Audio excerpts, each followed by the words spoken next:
Cousin Veronica. It's not a lie. I beg, yeah, I beg. Cousin Veronica and my dear wife Sandra are first cousins. Yes, yeah. we are. And Phyllis, Your yes, cousin, here, I lie. think as well, I'm not sure. Yes, Comrade Chairman of the People's National Party, Dr. Angela Brown-Burke. State Representative Gibson, what a pleasure to meet you, sir, and I just want to thank you for all you're doing for the community here in Hartford.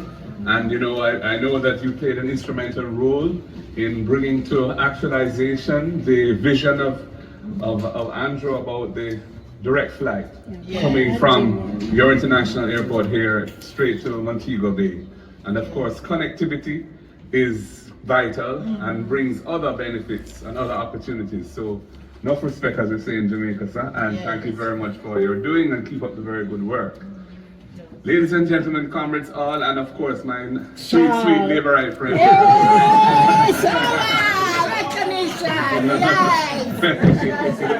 can stop that?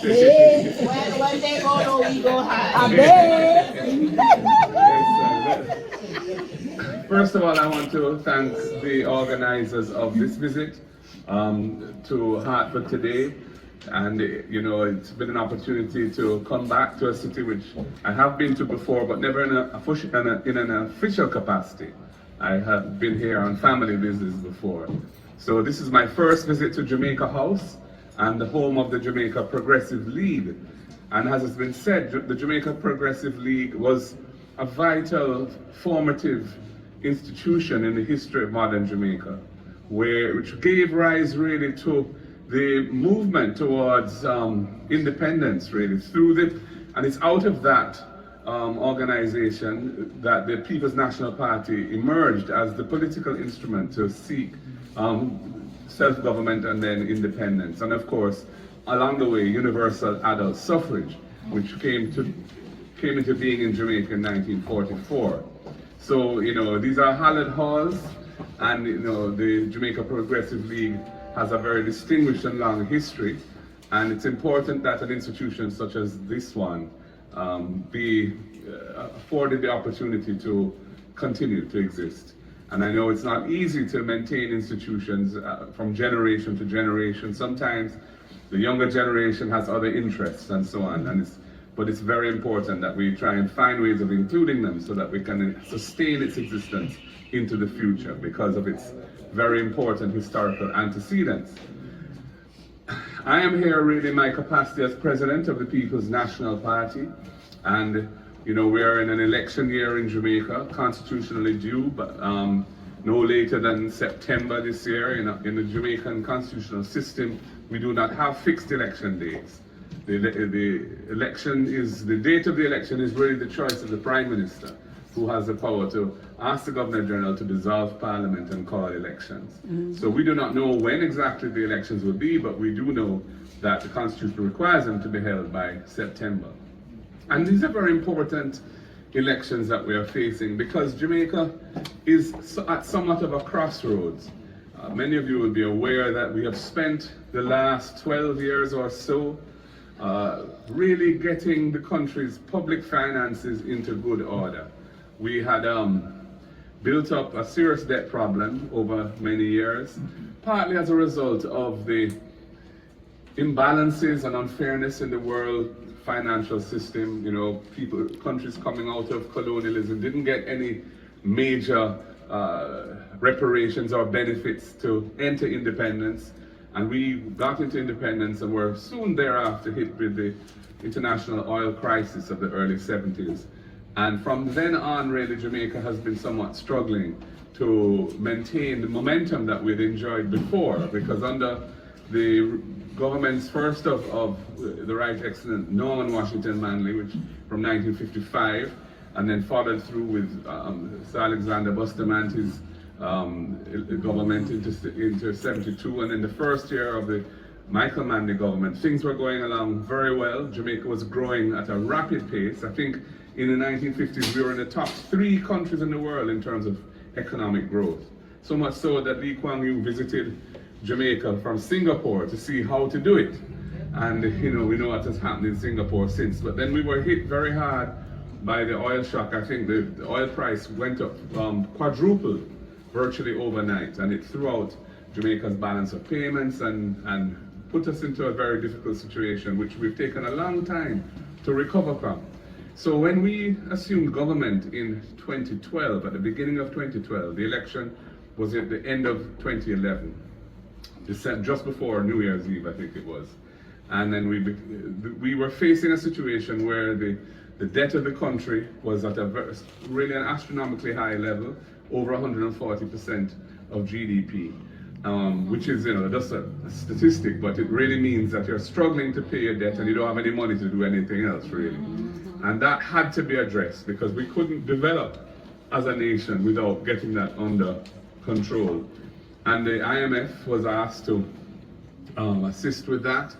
And in conjunction with the Jamaican government, a program was designed, which was really with the objective of ensuring that Jamaica sustainably got itself out of that hole once and for all. And I was part of the government then. I was the Minister of Justice. That was my first time in government. I'd been a senator before since 2007. Prior to that, I had been in the private sector. I am a corporate lawyer by training and profession. And I've also been involved in business, in investment banking and financial services as well.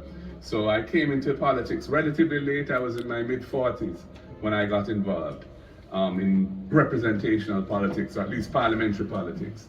So as Minister of Justice, my role was to ensure that the legislative agenda of the government was delivered on time. And it was a very challenging time to be Minister of Justice because the IMF program had a number of deliverables, things that we had committed to doing. All of them were had dates attached for achieving various milestones. And these were major pieces of legislation to really fix the tax system of the country so that the revenue base would grow and give us the fiscal space to pay down the debt. But also fixing other aspects of the economy, the commercial architecture, as I call it, of the economy. I'm happy to say that in the 4 years of that government, we delivered on time. We passed every IMF test. We did all legislation, and there were many, many pieces of legislation that were required, were developed and put into Parliament on time. And as a result, by the time that we lost the election in 2016, very narrowly, one seat difference between but it's a testament to the maturity of Jamaica's democracy that such a close election could result in a transfer of power with no violence or acrimony or anything. And it was a controversial election because a number of the members of Parliament were actually unconstitutionally in Parliament because they were dual citizens, not allowed, or it still is not allowed. So nevertheless, we accepted the result of the election and the Jamaica Labour Party government took over. And the fiscal rules that were the mainstay of the assurance to the Jamaican people that our debt trajectory would continue to go downwards. Those fiscal rules have been put into law under us, and they continued that journey. So that now, after, I'd say, 12 years of this, Jamaica's debt to GDP ratio has moved from 147% at its highest, down now to 68% in about a decade. And that has really created a tremendous opportunity for the country to move forward. Unfortunately, it has not been accompanied with levels of economic growth, so that the wealth of the nation has stagnated somewhat. We are seeing, for example, last year, 2024, we actually had negative growth. The economy shrank. We were hit by a hurricane, of course, at the beginning of July, but we were already on a downward trajectory. So there is something wrong in the arrangements that support the Jamaican economy. Why is it that with our debt coming down, and when you look at certain other metrics, we have low unemployment, and inflation, like worldwide inflation has been up, but it's been managed and it's now within the targeted range and so on. Yet, we're not seeing the levels of foreign direct investment, we're not seeing the levels of economic growth that can change the lives of our people. That's right. And so, this is what this election really is going to be about. It's going to be which party is able to make that shift of gear so that we move out of this kind of the doldrums that were in the stagnation that the economy is in, and move towards a higher level of economic growth, and not just higher level of growth, but inclusive growth, sustainable growth, environmentally sustainable growth, and also inclusive growth, meaning that growth that doesn't just create massive inequalities or exacerbate or worsen the existing inequalities in the society, but rather in growth that includes everyone, especially those, the less fortunate, the less well off, and brings them up.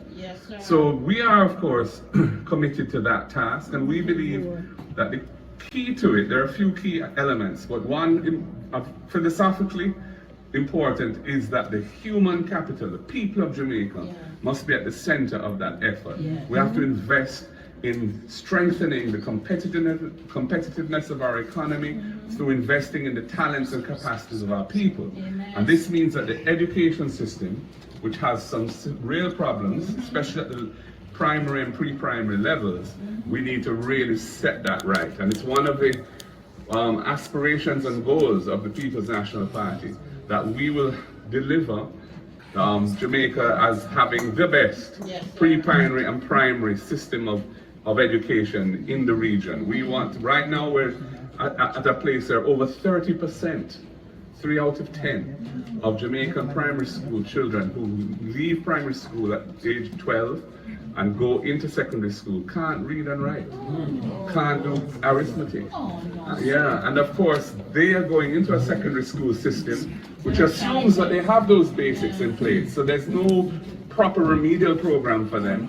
And that, of course, means that by the time they finish, they didn't have the basics, and they aren't able to handle the secondary school work. They leave school eventually, either drop out or if they finish, and they don't have, there's not much for them to look forward to in life. And many of them end up on the corner, and they get themselves into all kinds of problems, and this feeds into the problems we have with crime and violence and what have you. So we have to turn off that pipeline, so to speak, and fix it so that that 30% is eliminated as a statistic, and we have as close to 100% as possible of our children who leave primary school literate and numerate, and it can be done. It can be done, and that is our principal goal. We also have to increase the competitiveness and productivity of our economy. Jamaica's productivity has been falling over many years, and so that is why you can see that, you know, despite there being low unemployment, nevertheless there's virtually no growth, because the generation per person per worker is not what it should be. And this means that we have to really strengthen the training aspect of our economy. We have HAT, which is a human resource the state training agency, but there's a feeling that HAT needs to be re-engineered because it's not really training for the future. Even for today, it's too backward looking in what it's training our youngsters to do. We need to really integrate with the private sector and work on collaboratively to have training which is really tied into what the businesses of the country want and need. So we have a plan to match each dollar of investment in training that any private sector enterprise undertakes. We will match it dollar for dollar from the state resources in training, and that will expand the private sector-led training, which is typically practical and thought through about making sure that these workers can provide the kind of support, do the kind of tasks that business needs. So this is another area which needs significant attention as well.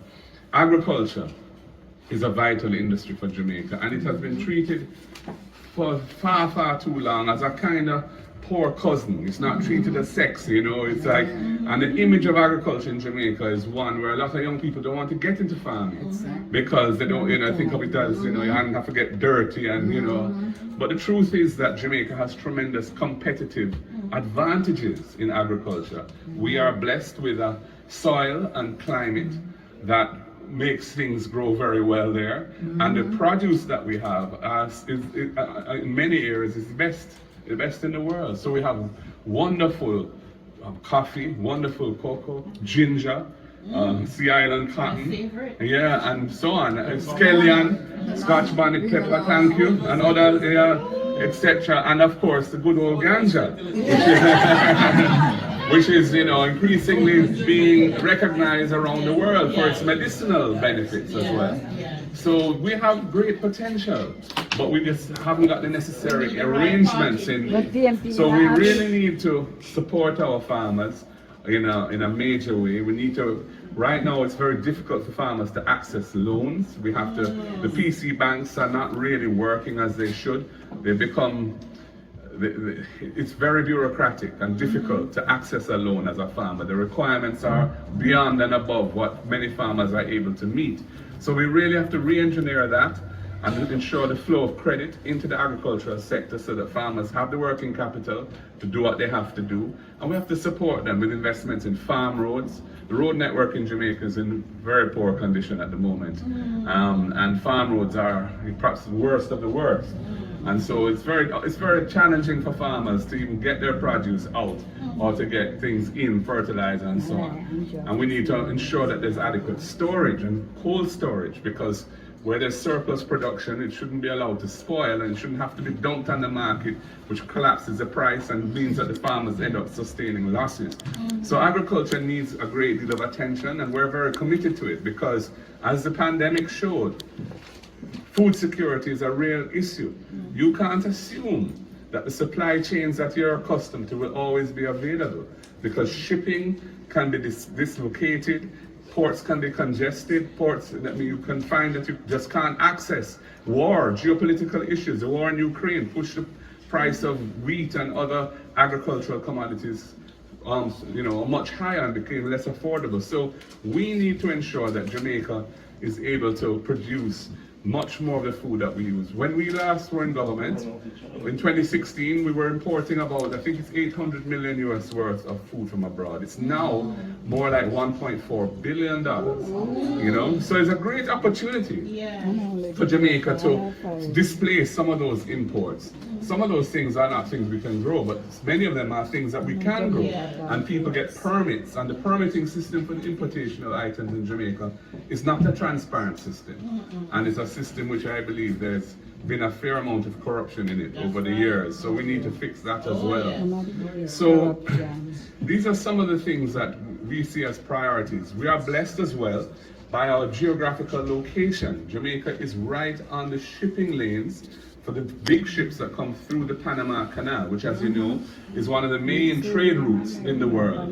And so that gives us lots of opportunity for logistics type services, maritime type services, ship repair, servicing ships, bunkering with oil, but also value added, where intermediate goods can be brought to Jamaica and can be assembled and so on here in Jamaica and re-exported. So logistics is really an industry which we feel can take Jamaica's economy forward in a big way, because by integrating Jamaica into the global supply chain more realistically, more meaningfully, you're going to have the opportunities to really generate very well-paying jobs. Part of the problem is that although we have low unemployment in Jamaica now, the jobs are very menial jobs. A lot of the jobs are earning, minimum wage, which in Jamaica is like, it's about 100, let me see now. It's about 14, under 100 US a week, it's the minimum wage in Jamaica. So, so it's very difficult to survive. We need to generate better jobs, more high-paying jobs, and for that, as I said, we have to train our people so they can handle those jobs. But we also have to ensure that the industries that can deliver that are given the kind of support from the state that is necessary. Red tape is a big issue in Jamaica, and bureaucracy, and as I told you, I'm a lawyer by profession, and one of the roles I intend to play when we form government will be to chair a committee that really looks at all of the bureaucracy. So I think you've gotten the picture. So it is very important that whatever you vote for and whoever you vote for, make sure you are voting for the maintenance of good economic management.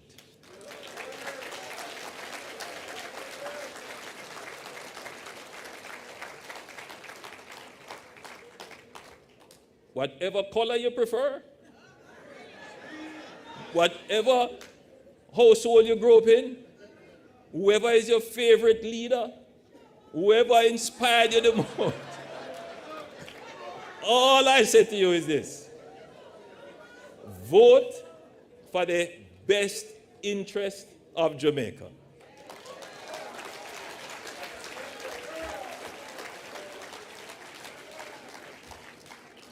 Jamaica is at the inflection point in its transformation journey. And during this difficult cocoon, whoever is at the helm must assure, if not guarantee, those who have not yet felt the effects of transformation, those who have been displaced by the process of progress, that the process of transformation will be fair, inclusive, and equitable. And that is what this government has sought to do. We have announced a program called the Solidarity Program. And we will be rolling that program out shortly, because we know that there are people in Jamaica who have not benefited from any of the COVID grants. I know a lot of you here would have gotten back checks from your government during COVID. That's the benefit of living in an economy that is doing well. Yes, some of you did get.